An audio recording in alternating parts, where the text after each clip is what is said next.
جو اس وقت پورے معاشرے پر مسلط ہے اور مدرسوں کو تو کھا رہی ہے، وہ ہے یہ کیمروں والا موبائل۔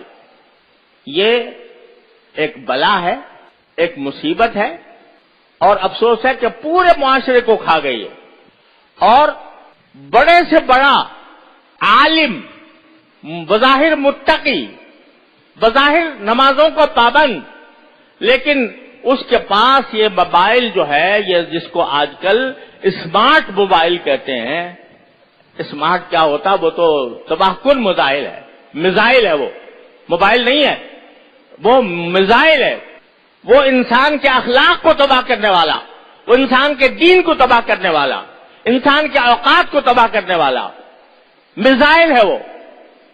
تو اس کے اوپر ہم نے یہاں پابندی لگائی ہے، اور اسی لیے لگائی ہے کہ جو اس میں بڑے عظیم نقصان ہیں۔ ذرا یہ بات اچھی طرح کان کھول کر ہمتن گوش ہو کر سن لو، اس میں دو عظیم نقصان ہیں۔ ایک عظیم نقصان تو یہ ہے کہ موبائل کا استعمال کرنا، موبائل کی جو سوشل میڈیا ہے اس کو استعمال کرنا بڑے سے بڑے متقی کے لیے یہ کہنا مشکل ہے کہ اس کے استعمال میں وہ کسی گناہ میں مبتلا نہیں ہوگا۔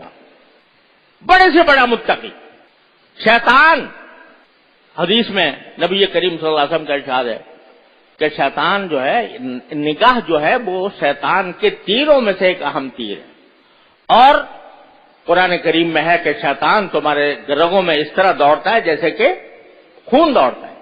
اب ایک شخص ہے، وہ بیچارہ نیک نیتی سے اس نے کہا جی فلاں بزرگ کی تقریر سن لوں ذرا، اور اس نے کھول لیا۔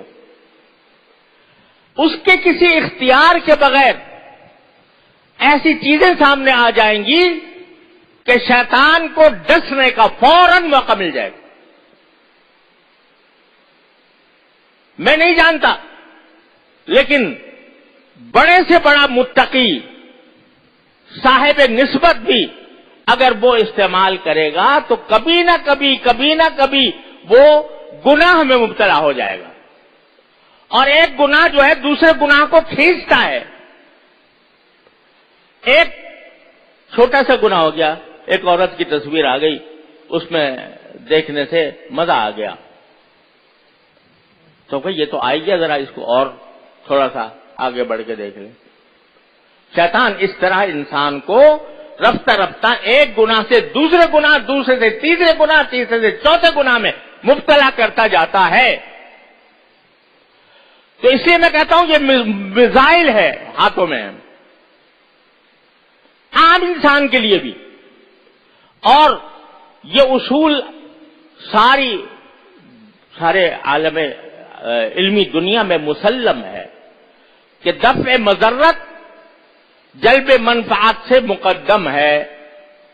آپ کہتے ہو کہ بھئی اس موبائل سے تو ہمیں بہت سے مواعظ سننے کو ملتے ہیں، ہمیں بزرگوں کے ہدایات اور نصیحتیں سننے کو ملتی ہیں، اس میں ہم ایسے پیغامات کا تبادلہ کرتے ہیں جو ایک دوسرے کے لیے فائدہ مند ہوتے ہیں۔ تو یہ کیا ہوئی ہے؟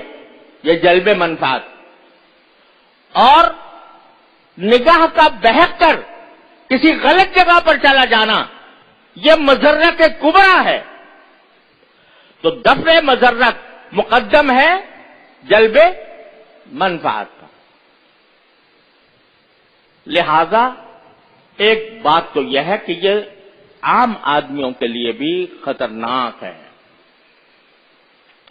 لیکن دوسری وجہ یہ ہے کہ اس بات کا تجربہ ہے، مشاہدہ ہے، اس میں کوئی ادنا شک و شبے کی گنجائش نہیں ہے کہ اوقات ضائع کرنے کا اس وقت اس سے بڑا کوئی اور راستہ نہیں۔ اگر طالب علم ہے تو اس کا وقت اتنا قیمتی ہے کہ اس کا ہر لمحہ طلب علم میں صرف ہونا چاہیے، مطالعے میں صرف ہونا چاہیے، تکرار میں صرف ہونا چاہیے۔ اگر اس کو کوئی مسئلہ سمجھ میں نہیں آیا تو اس کو چین نہیں آنا چاہیے اس وقت تک جب تک کہ وہ سمجھ میں نہ آ جائے۔ چاہے وہ طالب علم ہو چاہے استاد ہو، اس کا تو ایک ایک وقت قیمتی ہے، ایک ایک لمحہ قیمتی ہے۔ یہاں تک کہ ہمارے بزرگوں نے یہ فرمایا تھا کہ طالب علم کو مغرب کے بعد اوابین بھی نہیں پڑھنی چاہیے، صرف 2 سنت پڑھے اور اپنے مطالعے میں لگ جائے۔ یہ تلقین ہوتی تھی ہمارے اکابر کی طرف۔ تمہیں نوافل تمہارے لیے اتنی اہم نہیں ہے، تمہاری کتاب، تمہارا مطالعہ، تمہارا تکرار زیادہ اہم ہے، اپنے اوقات کو اس میں صرف کرو۔ تو طالب علم کا وقت تو ایک ایک لمحہ اس کا قیمتی ہے، اس کو اگر پڑھنا ہے تو اپنے اوقات کو صحیح کام میں لگانا ہے۔ اور یہ موبائل جو ہے یہ تمہارے اوقات کو ضائع کرنے والا ہے، تجربہ ہے، اس میں کوئی ادنا شبہ اور شک نہیں ہے کہ یہ اوقات کو ضائع کرنے والی ایک بہت بڑی وبا اور مصیبت ہے جو ہمارے اوپر نازل ہو گئی ہے۔